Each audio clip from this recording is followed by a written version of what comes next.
بے روزگاری یا روزگار کے جو مسائل ہیں اس کے حوالے سے کوئی خاص وظیفہ جو آپ بتانا چاہیں گے؟ جی ہاں بالکل، بے روزگاری اور روزگار کے مسائل جو ہیں ان کے لیے ایک میں وظیفہ بتانا چاہتا ہوں۔ جو عموماً روزگار کے معاملات ہر شخص پریشان ہے مہنگائی کے حوالے سے، اور آپ نے جس طرح ذکر کیا کہ مہنگائی بڑھ رہی ہے، جی، پیٹرول اتنا مہنگا ہو گیا ہے۔ سب سے پہلے تو ہمارے حکمرانوں کو کوشش کرنی چاہیے مہنگائی کو کنٹرول کریں۔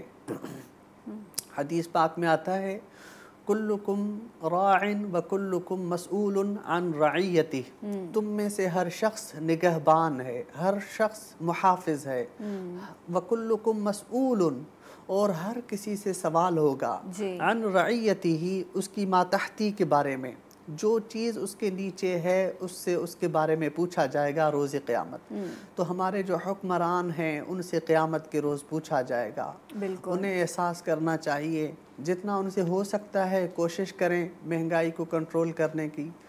باقی اس کے لیے وظیفہ میں آپ کو بتانا چاہتا ہوں، حضور پاک صلی اللہ علیہ وسلم نے فرمایا کہ جو شخص سورہ کوثر روزانہ بعد نماز عصر 313 بار پڑھے، ٹھیک ہے، تو اس کے جو روزگار کے معاملات ہیں وہ ختم ہو جائیں گے۔